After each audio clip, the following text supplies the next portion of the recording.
ঈমানওয়ালো, ঈমানওয়ালো রে বিশ্বাসী গণেরা, যারা আমাকে এক আল্লাহ লা শারীকা লাহু বলে বিশ্বাস করেছো, যারা আমার নবীকে নবী বলে স্বীকার করেছো, রে বিশ্বের বিশ্বাসী গণেরা, তোমরা তোমাদের ঈমানটা মজবুত করো, তোমরা পুরোপুরি ইসলামের মধ্যে দাখিল হয়ে যাও। কেন জানো রে চোপড়া থানার লোকেরা, কেন জানো রে নদিয়া জেলার লোকেরা, শয়তান তোমাদের প্রকাশ্য দুশমন, শয়তান তোমাদের প্রকাশ্য শত্রু। খবরদার মধুকরের সাথে হাত মিলায় না, খবরদার মধুকরকে আশ্রয় দিও না। ভাই গো, আপনারা বলবেন শয়তান কেমন? ওই যে আপনার বাড়ির পাশে চতুর্দিকে আজান হচ্ছে, আর আপনার বাড়ির এক প্রতিবেশী মদ খেয়ে মাতলামি করছে, ওটাই হলো শয়তান। তার আকৃতিটা এমন রে আমার ভাইয়ের, আমার বন্ধুরা, আমার আব্বা জানেরা, আমার আল্লাহ বলেন তোমরা শয়তান থেকে দূরে সরে যাও। শয়তান তোমাদের প্রকাশ্য দুশমন। এই শয়তান যেই কোনো মুহূর্তে তোমাদেরকে সত্যের জায়গা থেকে অসত্যের জায়গায় পৌঁছে দেবে। এই শয়তান জান্নাতের ভিতর থেকে বার করে তোমাদের জাহান্নামে যাওয়ার রাস্তা তৈরি করে দেবে। সেহেতু আমি আল্লাহ তোমাদের বলি, তোমরা শয়তান থেকে দূরে সরে যাও, সুদের খাতা থেকে নামটা কেটে দাও, মদের বোতলগুলি ভেঙে দাও, অন্যায়ের প্রতিবাদ করে সত্যর পতাকা হাতে নাও। আমি আল্লাহ তোমাদেরই কল্যাণ করব, আমি আল্লাহ তোমাদেরই বিজয় করব। ভাইজান বন্ধুরে, আমার আব্বা জান সমাজচানেরা, আমার শিক্ষিত বন্ধুরা, আপনারা বলবেন মনিরউদ্দিন ভাই, আপনি যেইভাবে বক্তব্য দিচ্ছেন, আপনি যেইভাবে আলোচনা করেছেন, এখন বর্তমান দেশের যে অবস্থা, এখন বর্তমান দেশের যা পরিস্থিতি, আমাদের মারামারি করতে হবে। আমরা যদি মারামারি করতে যাই, মারাত্মক কথাটা শুনলেন, আপনি যে আলোচনা করেছেন, আপনি যেই বক্তব্য দিচ্ছেন, এই বক্তব্য অনুযায়ী আমাদের লড়াই করতে হবে। কেন লড়াইয়ের সময় এসে গেছে। এত অন্যায়, এত অত্যাচার, এত অবিচার, একটা মাদ্রাসা খোলার পারমিশন পেতে খুব বড় কষ্ট হয়, কিন্তু একটা মদের দোকান খুললে লাইসেন্সটা খুব তাড়াতাড়ি হয়ে যায়। ভাইজান, আজকে বর্তমান যে পরিস্থিতি, আজকে বর্তমান যে অবস্থা, আজকে মনিরউদ্দিন হাত দুটো নেই, পা দুটি নেই, বুকে আছে কোরআন, মুখে আছে বায়ান, মাথায় আছে জ্ঞান, দুটো কথা আপনাদের বলতে পারি, এই জন্য আজকে সুখের সংসার করে খায়। কিন্তু বাজারে ভারতের মাটিতে এই গরিবের কেউ নাই। যদি মানুষের দ্বারে দ্বারে ভিক্ষা করে 14টি বছর লেখাপড়া না করাতো, বাজানের কুত্তার মর্যাদা থাকতো না। আমাদের অঞ্চলে, আমাদের থানায় মেম্বার ইন্দ্রাবসন পেয়েছে, প্রধান 4খানা ইন্দ্রাবসন আছে, কিন্তু মনিরউদ্দিনের খাতায় নাম নাই। বলে হুজুরের অনেক টাকা, রাত গেলেই 30,000 পায়, রাত গেলেই 20,000 পায়। ও যদি বেশি ফাজলামো করে, ওর নামে ইনকাম ট্যাক্স বসিয়ে দাও।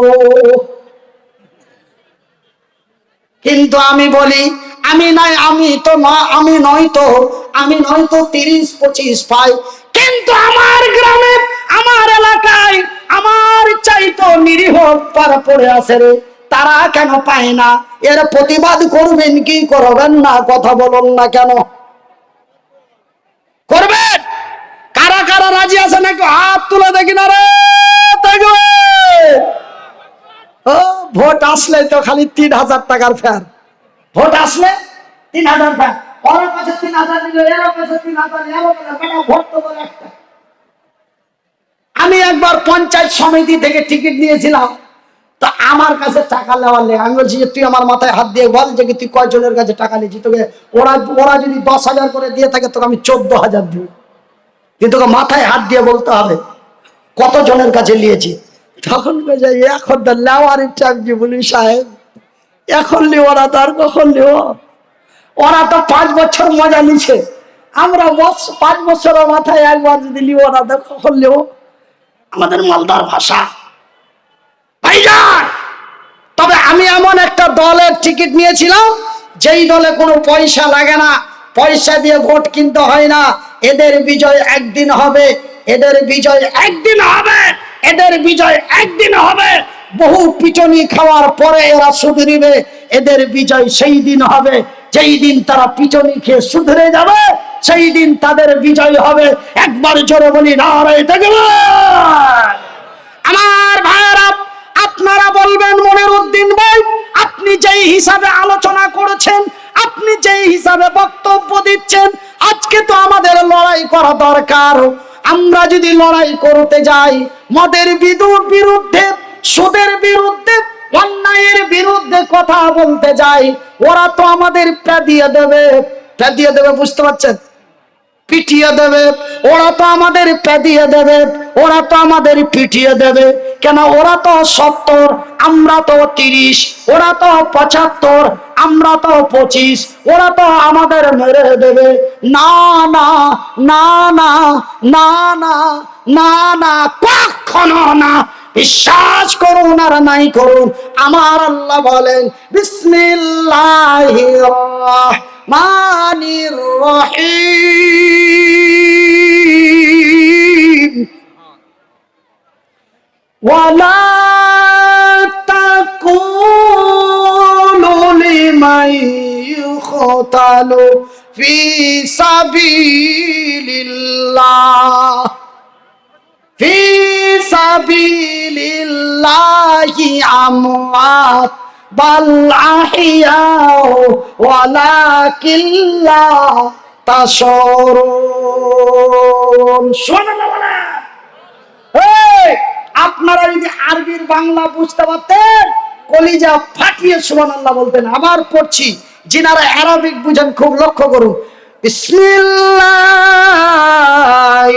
রহমানির রহিম, ওয়ালা তাকুলু লিমান ইউকতালু ফি সাবিলিল্লাহ, ফি সাবিলিল্লাহি আমওয়াত বাল আহইয়াউ ওয়ালাকিন লা তাশউরুন। আমার আল্লাহ বলেন, যারা অন্যায়ের প্রতিবাদ করে, ন্যায়ের প্রতিষ্ঠিত করতে যে যারা আল্লাহর জমিনে ভোজালিং খেয়ে মারা যায়, যারা তারওয়াল খেয়ে মারা যায়, যারা পেস্তুল খেয়ে মারা যায়, আজকে মনিরউদ্দিন ভাই হাত নাই, পা নাই, চলার মতো শক্তি নাই। আজকে আমাদের নদিয়া চোপড়া থানায় মাঠ পাড়াতে এসে কড়া মিজাজে বক্তব্য দিল। অনেককেই শুনে ভালো লাগলো, অনেকের গায়ে লাগলো। এবারে যাদের গায়ে লাগলো ওরা বসে মিটিং করলো। মনিরউদ্দিনের হাত নেই, পা নেই। অন্যান্য বক্তার বক্তব্য মানুষের ব্রেনে যতটা উঠবে, মনিরউদ্দিনের বক্তব্য মানুষের মাথায় তার চাইতে বেশি উঠবে। এবার মনিরউদ্দিনের কথা শুনে এরা যদি লড়াই আরম্ভ করে দেয়, আমাদের মদের দোকান বন্ধ হয়ে যাবে, আমাদের বাদশাখানা বন্ধ হয়ে যাবে, আমাদের সুদের ব্যবসা নষ্ট হয়ে যাবে। তবে কি করো রে, কি করো রে? মনিরউদ্দিন যখন জলসা করে বাড়ি যাবে, ওকে পলাশি ওই চাকদার কৃষ্ণনগরের মিডিলে ধরে মেরে দাও, না থাকবে বাঁশি, না বাজবে বাঁশুরি। মনিরউদ্দিন চোপড়া মাঠপাড়া থেকে জলসা করে বাড়ি যাচ্ছিল। তাকে সামনে থেকে মাওলানা রুহুল আমিন কুদ্দুস চম্পা হাটিতে মেরে দেওয়া হলো পিস্তল দিয়ে। পরপর 3 রাউন্ড গুলি দিল। তৃতীয় নম্বর গুলিটি বুকের ভিতর দিয়ে গেল, সাথে সাথে মারা গেল মাওলানা রুহুল আমিন কুদ্দুস। বাড়ি তার কলকাতা, মারা হলো দক্ষিণ 24 পরগনার চম্পাহাটিতে। ঠিক মনিরউদ্দিন জলসা করে বাড়ি যাচ্ছিল, তাকে কৃষ্ণনগরের ফাঁকে মেরে দেওয়া হলো। মনির উদ্দিন মরে গেল, আপনারা শুনেছেন মনির উদ্দিন মরে গেল, আপনারা দেখলেন মনির উদ্দিন মরে গেল, কিন্তু আমার আল্লাহ বলেন, রে নদিয়ার লোকেরা, তোমরা যাদের বলেছ মরে গেছে, ওরা মরে না, ওরা মরে না, ওরা মরে না, ওরা তোমাদের নিকটে মৃত্যু, কিন্তু আমার নিকটে জিন্দা। নারায়ে তাকবীর। আমার ভাই, আর একটা আয়াতের তরজমা আপনাদের করব, তার আগে আপনাদের কাছে একটু হাত জুড়িয়ে একটা অনুরোধ করছি। এই যে এতক্ষণ ধরে আমি আপনাদের কাছে 9:40 থেকে 11:10 আমার ঘড়িতে, আপনাদের কি সিস্টেম আছে আমি জানি না, আপনাদের ঘড়িতে কি তাই 11:11, আমি 10 বলেছি, তার মানে 1 মিনিট ডাউনই বলেছি, আমি তাড়া করিনি বাবা যে বেশি বলেছি। তবে আমি 9:40 উঠেছি, এখন 11:11, তবে 11:10, 11:11। তবে এতক্ষণ ধরে আপনাদের কাছে অনেকগুলো কথা বললাম। আজকে তো আমি এখন নেমে যাব, গাড়িতে বসে যাব, চলে যাব।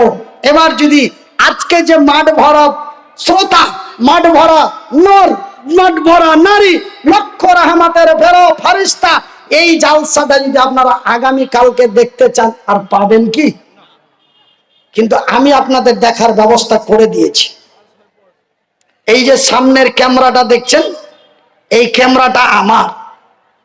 আমি আপনাদের হাত জোড় করে বলবো, পশ্চিমবঙ্গের মানুষ, বেয়াদবি মাফ করবেন, আমি একটু নিজের কথা বলছি, সারা বাংলা, আসাম, মেঘালয়, ত্রিপুরা, অরুণাচল, মিজোরাম, নাগাল্যান্ড এন্ড বাংলাদেশ, নেপাল, বিহার, ঝাড়খণ্ড, ওয়েস্ট বেঙ্গল, উড়িষ্যা, এই রাজ্য এবং এই দেশের মানুষ অনেকেই অবগত আছে যে মনির উদ্দিন ভাই একটি নিজস্ব অনাথ আশ্রম চালায়। কি চালায়? অনাথ আশ্রম, যাকে আমরা সিম্পল বাংলা ভাষায় বলি এতিমখানা। কি বলি? এতিমখানা। আমি যেমন, আমাদের ভারতের একজন ঐতিহাসিক বক্তা ছিলেন গোলাম আহমদ মুর্তজা সাহেব, তিনি তার নিজের জালসা করা টাকা দিয়ে বিশাল এক প্রতিষ্ঠান প্রতিষ্ঠিত করে তিনি পৃথিবী থেকে বিদায় নিয়েছে। ঠিক বক্তা জগতের মধ্যে ওই জায়গাটা আল্লাহ আমাকে দিয়েছে। আমি বক্তব্য দিয়ে, আমার নিজস্ব পয়সা দিয়ে আমি বিশাল এক অনাথ আশ্রম, আমি এক এতিমখানা, একটা শিক্ষা প্রতিষ্ঠান প্রতিষ্ঠিত করে বর্তমান রানিং আছে। এবং আমার এই মাদ্রাসা তিন রকম পয়সায় চলে, রাজ্য সরকার, কেন্দ্র সরকার, নাকি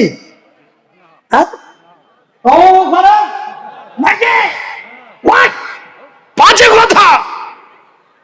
কোন রাজ্য সরকারের 1 টাকা নাই, কেন্দ্র সরকারের 1 টাকা নাই, কোন নেতা পার্টির তরফ থেকে 1 টাকা নাই, 3 রকম পয়সা। তার মধ্যে একটা পয়সা হলো আমার চিৎকার করানো, বুক ফাটানো, গেঞ্জি ভিজানো 1 নম্বর পয়সা। দ্বিতীয় নম্বর পয়সা হলো আপনাদের মতো অনেকেই লোক হাজারদুয়ারি নবাবের ইতিহাস যেমন দেখতে যায়, ঠিক আমার মাদ্রাসা মানুষ দেখতে যায়। লোকটা তো এরকম, মাইকে তো বলে খুব খাতারনাক করে, সত্য না মিথ্যা দেখি একটু মালদা থেকে ফিরে আসি, হুজুরের আশ্রমটা দেখে আসি, এই নিয়ে মানুষ দেখতে যায়। দেখতে যে তারা নিজের অন্তরকে ধরে রাখতে পারে না, 5,000, 10,000, 20,000 টাকা দিয়ে চলে আসে। ওটা একরকম টাকা, মানে আপনাদের।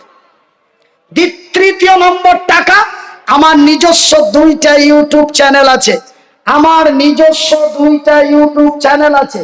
এই চ্যানেল দুটি আমি নিজেই ট্যাকেল করি, নিজেই রেকর্ড করি, রেকর্ডিং করার পরে এডিট আমি করি, আমি ভিডিও আপলোড দিয়ে আমি ভিডিও অন করি, আমি চালাই। আমি এক ইউটিউবার, আমি এক বক্তা, আমি এক মসজিদের ইমাম। আল্লাহ যদি এরকম করে, তবু আমি এক মাদ্রাসার ডাইরেক্টর। আমি সব আপনাদেরই দোয়ায়, জোরে বলি আলহামদুলিল্লাহ। আমি একজন সোশ্যাল মিডিয়ায় কাজ করি। এই ক্যামেরা আমার এই চ্যানেল দুটি আপনাদের কাছে আমার এতিম ছেলের তরফ থেকে ভিক্ষার মতো করে চাইছি। আজকে যদি আপনাদের কাছে আমি বলি, আছেন কোন আল্লাহর বান্দা একজন আমার মাদ্রাসার জন্য 5,000 টাকা দিবেন, আপনারা এক বাক্যে 10 জন 5,000 করে উঠে যাবেন। কিন্তু আজকে দিয়ে দিবেন, কালকে আমার ক্রেডিট নষ্ট হয়ে যাবে। মনিরউদ্দিন ভাই ওয়াজ করতে এসে তার নিজের কালেকশন করে নিয়ে পালিয়ে যায়, ওই বেটাকে আর ডাকিও না, তবে আমার লাইফটা নষ্ট হয়ে যাবে। আমার দরকার নেই। আমি কোনোদিন আজ পর্যন্ত আমার অনাথ আশ্রমের জন্য মানুষের কাছে মুখের জবান খুলিনি। তবে 4 মাস আগে একটু বিপদে পড়েছিলাম। সেই বিপদের মধ্যখানে মাদ্রাসার বাচ্চাদের খাবার নিয়ে বড় ক্রাইসিস হয়েছিল। মুর্শিদাবাদের এক ভদ্রলোককে ফোন করলাম, নাম তার নবাব সিরাজউদ্দৌলা, বাড়ি তার উমরপুরের খেজুরতলা, এক বিশাল ফ্যাক্টরির মালিক। ফোন করে বললাম, দাদা বলতেও লজ্জা লাগে, না বললেও হয় না। বলে ঠিক আছে, বুঝে গেছি, আপনি কাউরে পাঠাবেন, না হলে ফোন পে নাম্বার দিবেন। ফোন পে নাম্বার দিলাম, সাথে সাথে টাকা পাঠালো। খাবার নিয়ে এসে বাচ্চাদের মুখে তুলে দিলাম। আল্লাহ তুমি লোকটিকে জান্নাত নসিব করিয়ে, জোরে বলি আমিন। ভাইজান, তবে আমার মাদ্রাসা আমি 2011 সালে প্রতিষ্ঠিত করেছি।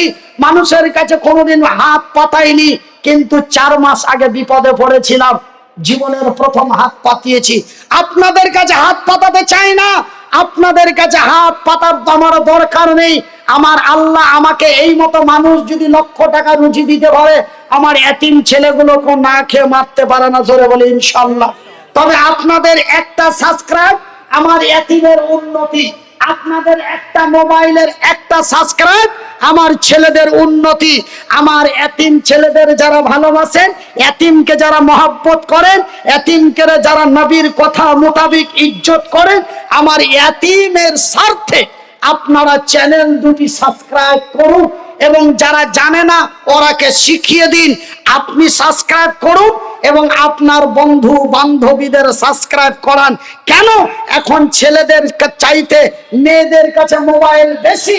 ছেলেদের কাছে যদি 10টা ছেলের কাছে যদি 9টা অ্যান্ড্রয়েড মোবাইল থাকে, তবে 10টা মেয়ের কাছে 11টা অ্যান্ড্রয়েড মোবাইল আছে। কেন? আমি মনিরউদ্দিন আমার বউকে অ্যান্ড্রয়েড মোবাইল দিয়ে এসেছি। কেন? আমি কলকাতা থেকে শুয়ে শুয়ে দেখবো, ভালো আছো সোনা? হাসছে মানে সত্য ঘটনায় হাসি দিচ্ছে। তবে আমার মা বোনদের কাছে অনুরোধ, আপনাদের কাছে অনুরোধ, আপনারা আমার এই চ্যানেল দুটি অবশ্যই সাবস্ক্রাইব করবেন। বলে একবার বলেন হুজুর। ভাইজান, প্রথম চ্যানেল, যেই চ্যানেলটা আমি মিডিলে লাইভ দিই, আপনারা ঘরে বসে বসে দেখতে পাবেন, যেখানেই ওয়াচ করি ডাইরেক্ট। যেমন গত পরশুদিন বাংলাদেশ থেকে ডাইরেক্ট লাইভ দিয়েছিলাম, রেকর্ডিং করিনি, তবে ডাইরেক্ট লাইভ দিয়েছিলাম।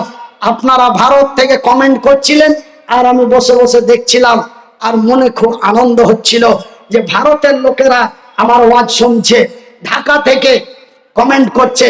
তো ভাইজান, আপনার প্রথম যেই চ্যানেল, সেই চ্যানেলটি হচ্ছে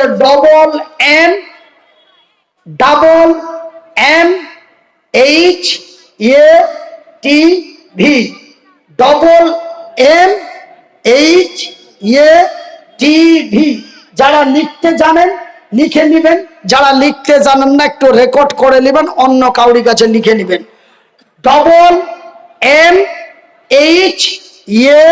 MMHATV।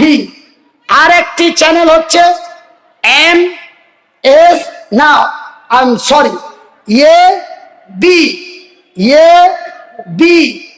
ABM watch TV.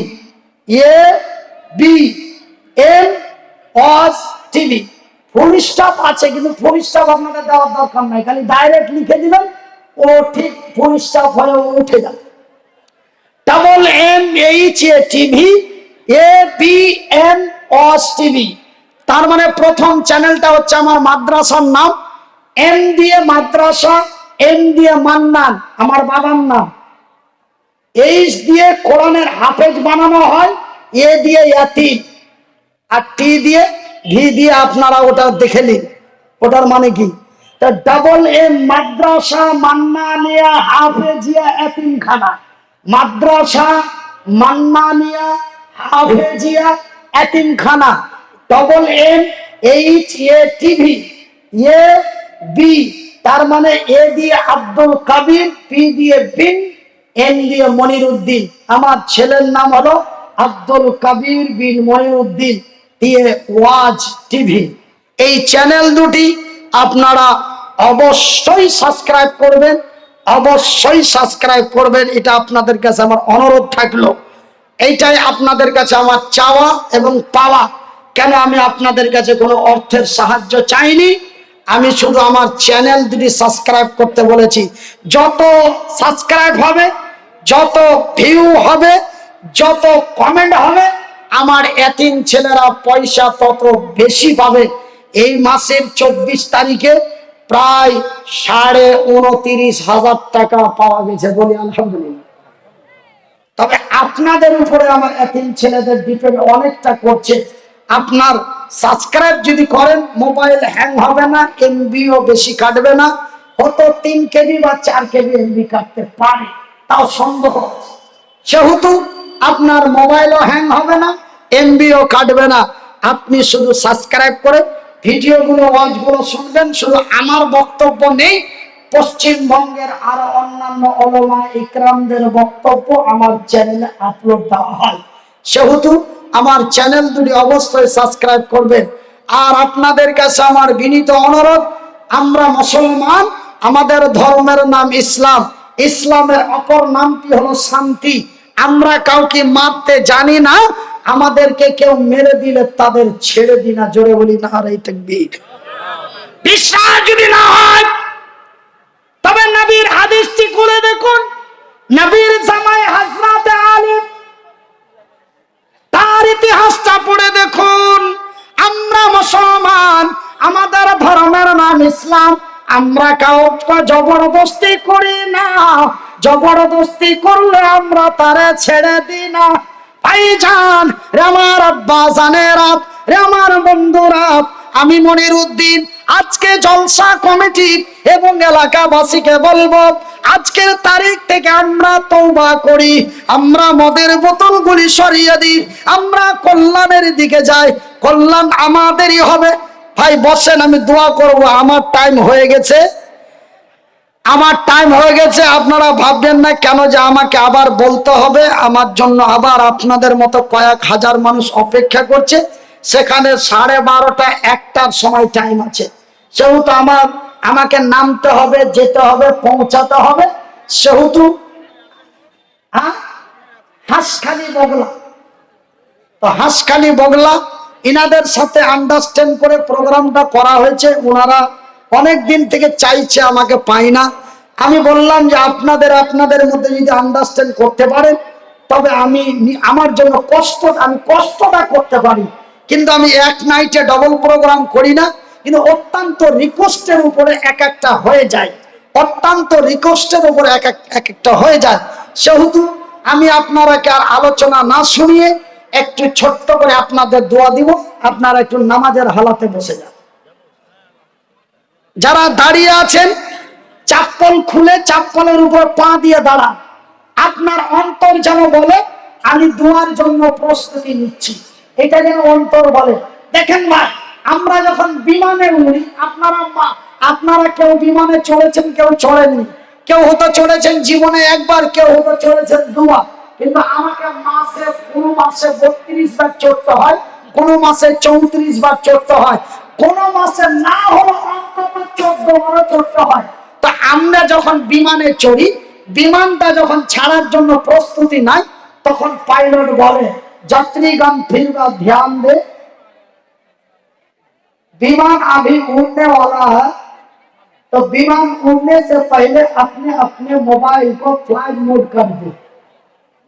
যখনই সুইচটা বন্ধ করা হয়, তখন আমার অন্তরে বলে দেয় যে বিমানটা এখন উড়ে। তখন আমার মনটা ছিল একরকম, হলো অন্যরকম। ঠিক আমরা যে দোয়া করব, তো চাপ্পলগুলি খুলে দেবো।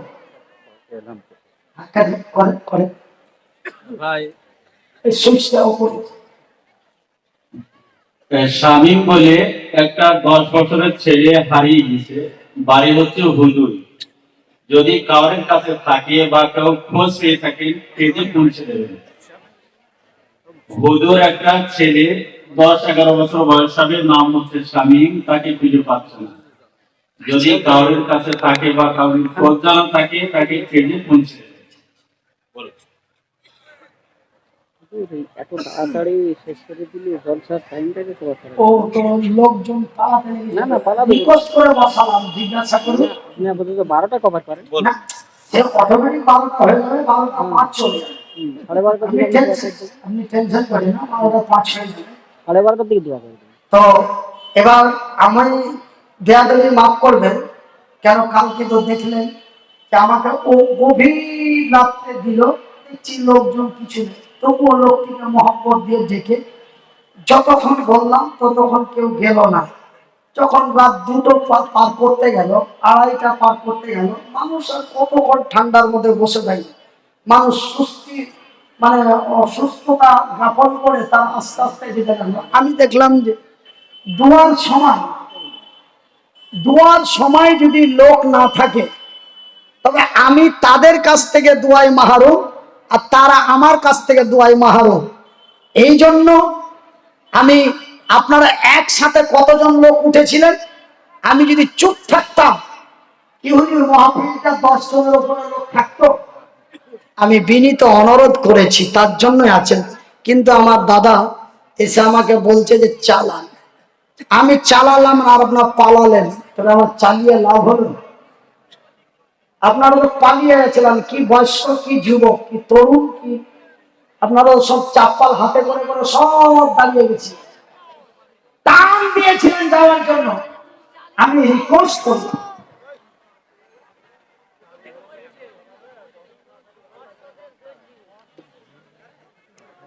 তো ভাইজান এখন ঘড়িতে 11:30।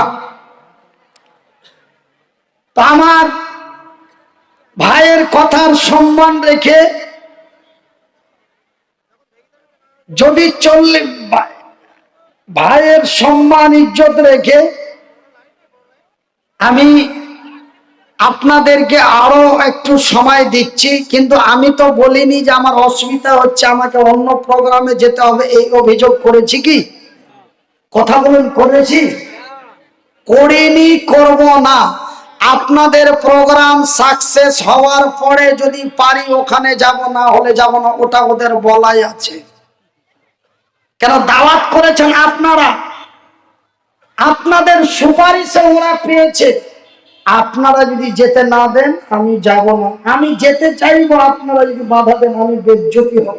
তার জন্য আপনাদের একবারও অভিযোগ করিনি, করব না। কিন্তু আপনাদের প্রস্তুতি দেখে, আপনাদের কমিটির কথা বলি না, আপনাদের উপরে ডিপেন্ড করে আমি দুয়ার দিকে হাত বাড়াচ্ছিলাম। কেন আমার এই সেন্সটা এত খাতারনাক, আমার সামনে থেকে মানুষ উঠতে লাগলেই, এখন আপনারা উঠছেন যে 2 ঘন্টার মতো শুনলাম, আর কত শুনবো, এত 12টার দিকে যাই বাড়ি যাই, এটা আপনারা কিন্তু আমার উপরে মন খারাপ করে যাচ্ছেন না, এটা আমি বুঝতে পারছি। আমার আলোচনাতে আপনাদের মন খারাপ এটা নয়, আপনাদের মন ফ্রেশ না হলে 1.5-2 ঘন্টা ধরে আপনারা শুনতেন না। মন ফ্রেশ সবই ভালো, কিন্তু রাত অনেক, শুনবো কত, আবার হবে, চলো দেখি যাই, এই সিদ্ধান্ত নিয়ে আপনারা যাচ্ছেন। আপনারা যাচ্ছেন ঠিক, কিন্তু মাইন্ড আমার খারাপ হচ্ছে। কোন জায়গায়? মনে হয় কথার মধ্যে আমি কোনো ভুল ভাল বলছি, তার জন্য মানুষ চলে যাচ্ছে। এই যে আমার একটা মেন্টালিটি নষ্ট করছেন, ওই জন্য আমি দোয়া করার জন্য প্রস্তুতি নিলাম। কমিটির ভাইদের কাছে আমার বিনীত অনুরোধ, মনে উল্টা ভাববেন না। আপনারা যদি শ্রোতাদের দায়িত্ব নিতে পারেন 3:30 পর্যন্ত, শ্রোতাদের দায়িত্ব যদি নিতে পারেন 3:30 পর্যন্ত, আমি মনিরুদ্দিন আল্লাহর কসম করে বলছি, আল্লাহ ততটাই ক্ষমতা দিয়েছে, 3:45 পর্যন্ত গাড়ি একই রকম চালিয়ে দেবো, এই ক্ষমতা আমার আল্লাহ দিয়েছে বলি আলহামদুলিল্লাহ। তবে শ্রোতা যেইভাবে আছে এইভাবে বসে নিয়ে থাকার দায়িত্ব নিতে হবে, যে একজন যাবে না, আপনাকে দায়িত্ব নিয়ে বলছি, পারবেন? আমার ভাই, আমার বন্ধুরা, আমার আব্বা জান, সোনা চানেরা, শুনে যান রাতের বেলা, আমার ভাইয়েরা, সেই দিন মক্কার মাটিতে শুধু আল্লাহর বান্দা, নবীর সাহাবী হানজালা বলে নয়, আব্দুল্লাহ বলে নয়, আব্দুল্লাহ বিন রাওয়াহা বলে নয়, সেই দিন মক্কার মাটিতে একজন সুন্দরী রমণী যুবতী, একজন সুন্দরী রমণী যুবতী সেই মক্কার মাটিতে বিশ্বের নারীদেরকে, বিশ্বকে ইতিহাস দিয়ে গেছে। সেই মেয়েটির নাম কি রে? বুখারী শরীফের হাদিসে পাওয়া যায়। সেই মেয়েটির নাম হলো কি? ফাতেমা। সেই মেয়েটির নাম হলো হযরত সুমাইয়া। সেই জীবনের প্রথম ইতিহাস, বিশ্বের প্রথম ইতিহাস এক নারী দিয়েছে। সেই নারীর নাম পাওয়া যায় বুখারীর হাদিসে। ভাইজান, সেই কিভাবে আবু জেহেলের লোকেরা নারীদের উপরে নির্যাতন করত, সেই সুন্দরী রমণী, সেই বিবি চলে গেছে, সেই সুন্দরী রমণী বিবি সেই নাম তার হযরতে সুমাইয়া। মক্কার মাটিতে আমার নবীর কথা অনুযায়ী, আমার নবীর কথার সম্মান রেখে, নবীর মহব্বতে পড়ে, জান্নাতের লোভে পড়ে ওই মহিলা মক্কার মাটিতে চিৎকার করে বলে দিল, আশহাদু আল্লাহ, বলেন আশহাদু আল্লাহ ইলাহা ইল্লাল্লাহু ওয়া আশহাদু আন্না মুহাম্মাদান আবদুহু ওয়া রাসূলুহু। এই কালেমায়ে সাহাবা, কালেমায়ে তাইয়্যিবা পাঠ করে ওই মেয়েটি ঈমান এনে মুসলমান হয়ে গেল। নারে তাকবীর, নারায়ে তাকবীর, নারায়ে তাকবীর। যখন ঈমান এনে মুসলমান হয়ে গেল, খবরটি মানুষের কাছে পৌঁছাতে লাগলো। বলে, আর জানো? বলে, কি হয়েছে? বলে, সুমাইয়া আর সুমাইয়ার বাড়ি হলো নাম তার স্ত্রী, তারা একই বাড়ি। তিনজন নবীর কথা শুনে, তারা আল্লাহকে বিশ্বাস করে, জান্নাতের লোভে পড়ে, নবীর ভালোবাসায় পড়ে ইসলাম কবুল করেছে।